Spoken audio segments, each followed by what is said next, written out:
Bonsoir à tous, un véritable plaisir de vous retrouver sur RTU2. Bienvenue dans le journal, voici les titres. La ministre de la Solidarité et de la lutte contre la pauvreté a reçu ce mercredi Julie Guéhi, une Ivoirienne qui a perdu son époux à quelques jours de la rentrée scolaire. Touchée par son histoire, Miss Belmondo lui apporte son soutien à travers un accompagnement financier, tout comme à Grace Ouattara, à qui elle est aussi venue en aide. En République démocratique du Congo, l'ex-chef du parti présidentiel Jean-Marc Kabound, poursuivi pour outrage au chef de l'État, a été condamné aujourd'hui à 7 ans de prison. L'annonce a été faite par sa défense, cette peine supérieure aux 3 ans de prison qui avait été requis par le ministère public. Voilà pour le sommaire. Vous suivez le 19h30 et vous faites toujours bien. Les fortes pluies qui se sont abattues sur Abidjan hier ont déraciné un arbre de plateau dans la commune de Cocody. Le géant arbre a obstrué ce matin la voie reliant l'hôpital polyclinique au carrefour de Plateau. Outre les embouteillages monstres, aucun autre dégât n'est à déplorer fort heureusement. Et à 7 heures, l'arbre a été dégagé, rendant la circulation beaucoup plus fluide. Le reportage de ce matin d'Abdelaziz Guira et Clément Boko. C'est à pied que Joël devra se rendre à son lieu de travail ce mercredi matin. Cela à cause d'un arbre déraciné qui a terminé sa course sur la chaussée. Conséquence, aucun véhicule ne peut relier cette polyclinique au carrefour de Plateau par ce chemin. Une situation difficile à gérer pour les usagers du tronçon. D'habitude, j'emprunte cette voie-là pour venir juste au travail. Bon, ce matin, je constate qu'il y a un arbre qui est juste tombé, juste derrière là, et les voitures n'arrivent pas à passer. Donc nous sommes obligés de descendre et marcher juste pour venir au travail. Ça nous met en retard, puis ça nous met dans des difficultés. La chute de cet arbre serait survenue dans la nuit d'hier en raison des fortes pluies diluviennes qui se sont abattues sur le district d'Abidjan. C'est le vent qui a fait tomber l'arbre. Il y a un chauffeur de Wororo, plus une personnelle, qui ont été avalés, mais le chauffeur du Wororo a freiné. Donc les deux ont été contrecalés par les petites branches. C'est lorsque le chauffeur a freiné, le chauffeur du Wororo a freiné, que ça a sauvé celui aussi qui était derrière. Sinon les deux allaient rentrer en bas de l'arbre. Et c'est ainsi, moi et mon voisin collègue, on a commencé à tailler les branches pour les sauver. Dans ce même secteur, 2 poteaux électriques présentent des risques imminents d'effondrement. Si rien n'est fait, les prochaines pluies pourraient engendrer plus de dégâts. Important de préciser effectivement que le géant arbre a été donc dégagé. La circulation à ce niveau de la commune de Cocody est donc beaucoup plus fluide depuis midi. La ville de Divo, dans le sud-ouest, était en fête le week-end dernier. Une parfaite communion entre les populations lors d'un concert au stade municipal. Un concert pour marquer la fin des vacances, mais également pour célébrer le climat apaisé qui prévaut dans la commune. Théodore Zouzou, Anissette Konan-Blessing. Quartier Plateau à Divo, dans le sud-ouest du pays. Il est 21h30. Toute la ville est rassemblée au stade municipal pour faire la fête. Les artistes assurent le spectacle.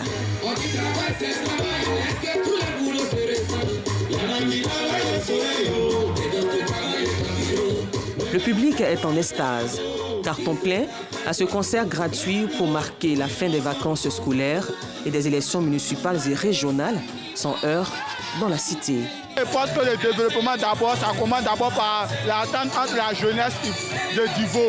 Dès qu'il y a l'attente, le développement continue à évoluer. Nous, en tant que chefs de communauté, nous sommes vraiment heureux que tout se passe dans la paix. On dit merci à Dieu et c'est Dieu qui a permis cela. Je veux la joie toujours.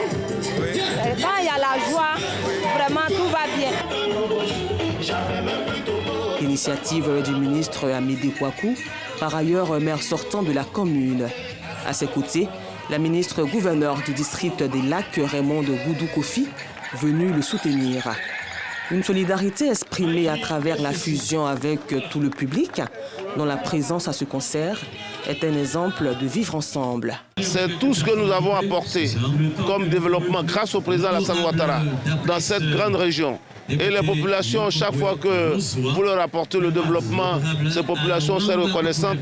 Et ce soir, nous sommes très heureux de voir ces populations joyeuses pour célébrer la continuité. Je suis venant vraiment féliciter mon jeune frère, lui dire que nous sommes très fiers de son parcours. Je voudrais féliciter le peuple du Lodibo d'Ivoire, parce que vous savez, Amédée Kouakou vient du centre de la Côte d'Ivoire et ils l'ont accueilli, ils l'ont accepté. Je pense que c'est un témoignage comme quoi la Côte d'Ivoire, elle est une et indivisible.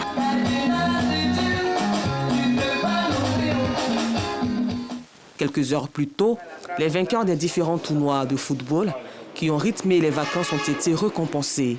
Ce tournoi, c'est juste pour consolider le vivre ensemble entre la jeunesse d'Ida et la jeunesse des autres communautés. C'est dès la rentrée scolaire que l'année scolaire commence. Donc véritablement de se concentrer dès le départ.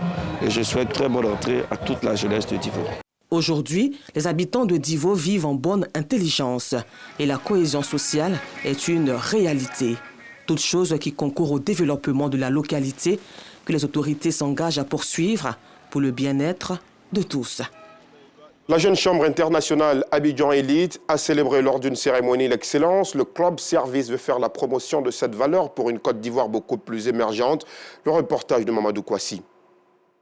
Des prix remis à chacun de ces acteurs et membres de la jeune chambre internationale Abidjan Elite. Des distinctions pour célébrer leur engagement à la culture de l'excellence, mais aussi leurs efforts pour un monde de paix. Nous sommes à la 13e convention locale de la jeune chambre Abidjan Elite. À l'endroit des jeunes Ivoiriens, je voudrais les inviter à épouser justement les valeurs d'excellence, de travail, de discipline et surtout de respect des aînés parce que ce sont des valeurs vraiment importantes et de choisir et de s'orienter vers des organisations comme la jeune chambre internationale qui, j'allais dire gratuitement, forment les jeunes à entreprendre et à pouvoir être suffisamment autonomes. Cette convention voit l'affiliation de 17 nouveaux membres, tous issus de divers secteurs d'activité.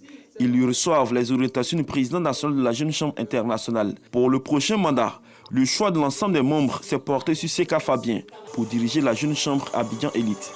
Il met en avant la pérennisation des acquis. Pour l'année 2024, c'est 29 activités basées essentiellement sur des formations. Donc nous aurons 19 formations et 4 activités communautaires et nous ne prendrons pas aussi aux activités de l'international. La culture de l'excellence est l'élément qui nous guide chaque jour dans tout ce que nous faisons, dans tous les actes que nous posons. Les différents intervenants ont salué les efforts consentis par la jeune chambre internationale Abidjan Elite pour faire des jeunes des leaders, tout en fédérant leurs compétences. L'école, certes, nous donne une formation de base, mais il y a également l'école de la vie. Il y a également d'autres écoles qui permettent de renforcer les capacités dans plusieurs disciplines connexes afin d'être compétitifs dans notre lieu de travail, dans le cadre professionnel et dans la vie associative. Donc j'invite ces jeunes qui veulent renforcer leurs capacités en leadership, qui veulent être de bons leaders, de pouvoir intégrer cette organisation afin d'impacter durablement la communauté. Avant cette phase, le président sortant de la JCI Abidjan Elite, Fofana Tena Mohamed, a présenté le bilan de sa gestion jugée satisfaisante. Les instances de la JCI Abidjan Elite ont été renouvelées sous le regard des anciens, chose qui a mobilisé d'ailleurs les autres organisations locales de la JCI. Et dans le chapitre en religion, l'Alliance biblique de Côte d'Ivoire a organisé sa 20e Assemblée générale, placée sous le thème « L'Alliance biblique et la promotion des langues locales ». La cérémonie s'est tenue à l'auditorium de la cathédrale Saint-Paul du Plateau. Le reportage de Justin Kouassi, commenté par Anissette Conan-Blessing. La promotion de la Bible dans les langues locales au cœur de la 20e Assemblée générale de l'Alliance biblique de Côte d'Ivoire. C'est à l'auditorium de la cathédrale Saint-Paul d'Abidjan, dans la commune du Plateau, que se sont déroulées les assises. Une rencontre qui a permis de dégager l'intérêt de cette promotion. Quel est l'intérêt d'organiser une assemblée générale chaque année? Tout simplement parce que d'abord c'est statutaire. Nos statuts et règlements intérieurs prévoient une assemblée générale de tous les membres de l'Alliance biblique de Côte d'Ivoire chaque année. Et les membres de l'Alliance biblique de Côte d'Ivoire sont toutes les communautés chrétiennes de Côte d'Ivoire. Et donc, tous les leaders de ces communautés se retrouvent chaque année pour réfléchir sur les défis majeurs concernant la diffusion de la parole de Dieu. Les délégués et leaders des églises présents à cette cérémonie ont été honorés pour leur soutien à l'Alliance biblique. Puisque nous parlons religion, le Conseil supérieur des Madjilistes de Côte d'Ivoire a organisé une séance de prière dans la commune de Cocody. L'organisation a exprimé à Dieu sa gratitude pour le bon déroulement des récentes élections partielles du 2 septembre 2023. L'occasion était toute belle pour les responsables d'appeler les Ivoiriennes et les Ivoiriens au vivre ensemble. Assistant Diarra, Zié Traoré. Après le bon déroulement des élections régionales et municipales, le Conseil supérieur des Madjilistes en Côte d'Ivoire, CSMCI, a initié une séance de prière pour exprimer sa gratitude à Dieu, mais surtout inviter les populations et les candidats aux élections sénatoriales à adopter un comportement responsable pour un scrutin apaisé le 16 septembre prochain. On ne veut pas des palabres après les élections. Et nous prions encore, parce que bientôt les sénateurs vont aller voter. Que ce soit la même chose, pas de division chez nous en Côte d'Ivoire. Nous voulons la paix. Quand tu regardes la réalité de la Côte d'Ivoire et le sur-région, tu sais qu'on a un bon président, un homme de paix, un homme de courage. Nous avons fait lecture intégrale du Coran. Les fidèles présents à ce grand rendez-vous de prière et de bénédiction se sont réjouis de l'initiative. C'est des initiatives à encourager parce que notre pays a besoin de paix. Et sans paix, il ne peut pas avoir de stabilité. Et nous-mêmes, c'est à la paix que nous aspirons pour pouvoir mettre en œuvre les différents projets que nous avons. À l'issue de la cérémonie, les guides religieux venus des différentes villes du pays ont exhorté les fidèles à promouvoir et à privilégier la solidarité, la tolérance et le vivre ensemble. La fête de la moisson, encore appelée fête des prémices, a été célébrée à la paroisse Saint-Raphaël Biabou de Moronou. C'est dans la commune d'Abobo et l'événement s'est tenu le dimanche dernier. Des chants, des louanges, mais aussi des actions de grâce ont marqué ces festivités. Ce moment de spiritualité a été l'occasion pour Kobena Abraham, le père spirituel de l'Église, d'inviter les fidèles à renforcer leur foi en Dieu. Reportage. Église du christianisme céleste, paroisse Saint-Raphaël Biabou de Moronou dans la commune d'Abobo. Ce matin, c'est dans une ambiance de fête que les fidèles de l'église célèbrent la fête de la moisson. Chants, danses et louanges sont à l'honneur de cette symbolique.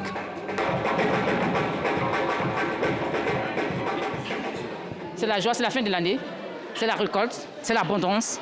On danse, on est content. On invite nos frères et sœurs qui ne sont pas de la même congrégation que nous. Pour l'occasion, les fidèles sont venus les mains chargées de vivres et de non-vivres. Cette action de grâce vise à témoigner de leur reconnaissance à Dieu après une moisson fructueuse. C'est une grande fête dans l'église du christianisme céleste. D'où lorsque toute l'année vous avez sémé, vous devez venir présenter ce que vous avez sémé à Dieu, c'est-à-dire les prémices de votre sémence. Dans l'année, si vous avez travaillé, Dieu vous a fait une grâce. C'est aujourd'hui que vous devez lui dire merci. Et c'est ce merci-là que nous venons lui dire aujourd'hui en lui présentant les dons qu'il nous a offerts dans la vie. Un moment de joie, mais aussi de spiritualité. Abraham Kobenan, le père spirituel de la dite paroisse, en a profité pour donner le sens de cette célébration. Il a par ailleurs invité les fidèles à raffermir leur foi en Christ afin de demeurer des modèles. La moisson, c'est une reconnaissance à Dieu. On a travaillé une année. Dieu a dit de Deutéronome 26 que chaque année, les enfants viennent faire la reconnaissance à Dieu. Nous, on est venus aujourd'hui. Depuis l'année où on a travaillé jusqu'à aujourd'hui. Dieu l'a fait grâce. On a construit, on a fait beaucoup de choses. Donc on vient rendre grâce à Dieu aujourd'hui. Il faut qu'on soit humble devant Dieu et prier, c'est très important de nous vivre chrétiens. La célébration de la fête de la moisson à la paroisse Saint-Raphaël Biabou de Moronou est à sa 16e édition. En cette rentrée des classes, Dieu seul sait combien elles sont nombreuses, ces familles ivoiriennes qui peinent à scolariser leurs enfants, faute de moyens ou encore éprouvées par les difficultés.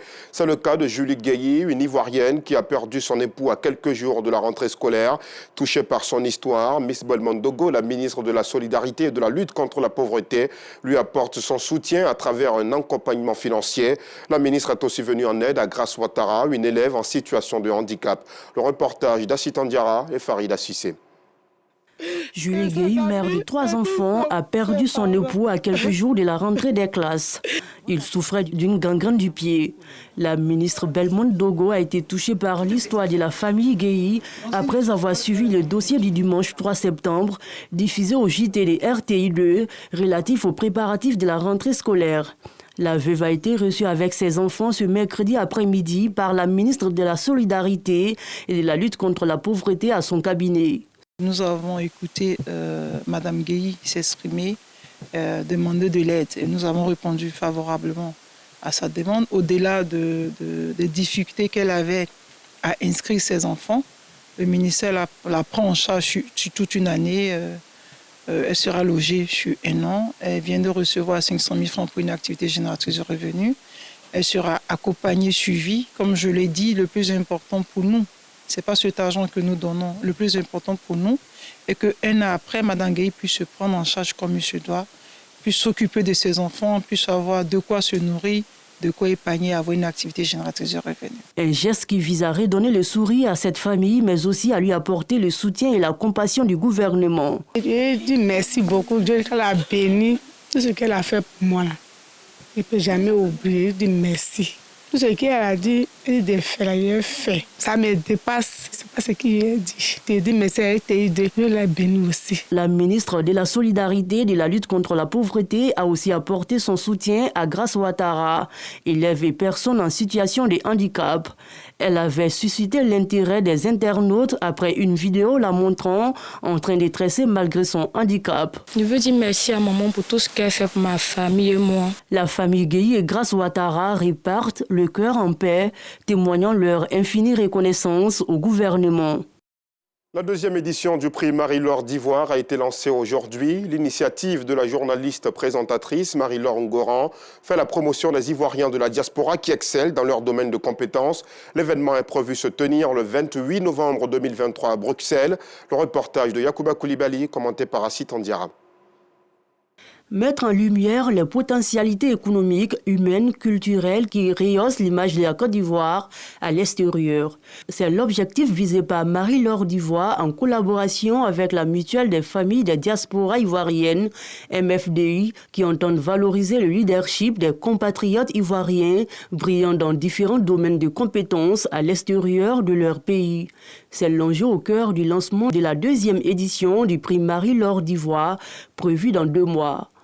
L'objectif, premièrement, promouvoir notre pays, la Côte d'Ivoire, et reconnaître les talents exceptionnels de nos frères et sœurs de la diaspora. C'est une manière pour nous, l'équipe des Marie-Laure d'Ivoire et ses partenaires, d'encourager ces Ivoiriens de la diaspora afin de pouvoir non seulement booster leurs activités, mais surtout, s'ils ont envie de revenir au pays, parce que c'est aussi l'un des objectifs majeurs, susciter le retour au pays, la Côte d'Ivoire terre d'opportunités.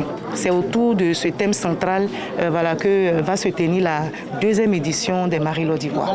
Une initiative appréciée par les participants. Un message particulier, c'est encourager les initiateurs et les initiatrices de ce grand événement qui touche toute la famille de la diaspora et leur dire vraiment bravo. Nous les encourageons à continuer. Le travail qui paye. Il n'y a que le travail et l'excellence dans le travail qui paye. Donc il est bon en tant que jeune d'avoir des références, des personnes qui vous motivent dans vos projets. La 2e édition du prix Marie-Laure d'Ivoire, prévue le 28 novembre 2023, se tiendra à Bruxelles.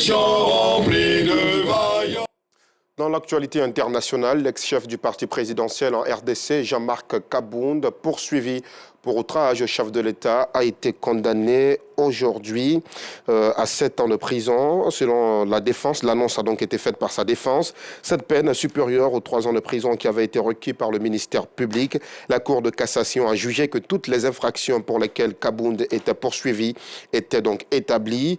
A déclaré à la presse Maître Kadi Ditou. Elle a fait un cumul de peines et l'a condamné à 84 mois de servitude pénale principale, l'équivalent de 7 ans de prison, a ajouté l'avocate. Parmi ces infractions figurent l'outrage au chef de l'État, offense au chef de l'État et aux institutions de la République, propagation de faux bruits, a-t-elle expliqué à la sortie de l'audience qui n'était pas ouverte au public. Et puis, l'émissaire de l'ONU au Soudan, l'Allemand Volker Perthes, a annoncé mercredi, donc aujourd'hui, avoir remis sa démission dans un discours devant le Conseil de sécurité. 56 personnes sont mortes dans l'incendie d'un immeuble d'habitation à Hanoï, le plus meurtrier au Vietnam depuis 20 ans. L'incendie s'est déclaré hier mardi, peu avant minuit, dans le parking d'un immeuble de 10 étages. Une zone remplie de motos, ont indiqué des témoins. Et c'est sur cette dernière information que l'on met un terme à ce journal. Merci aux équipes techniques et de rédaction. Merci à vous aussi de nous avoir suivis. Excellente soirée.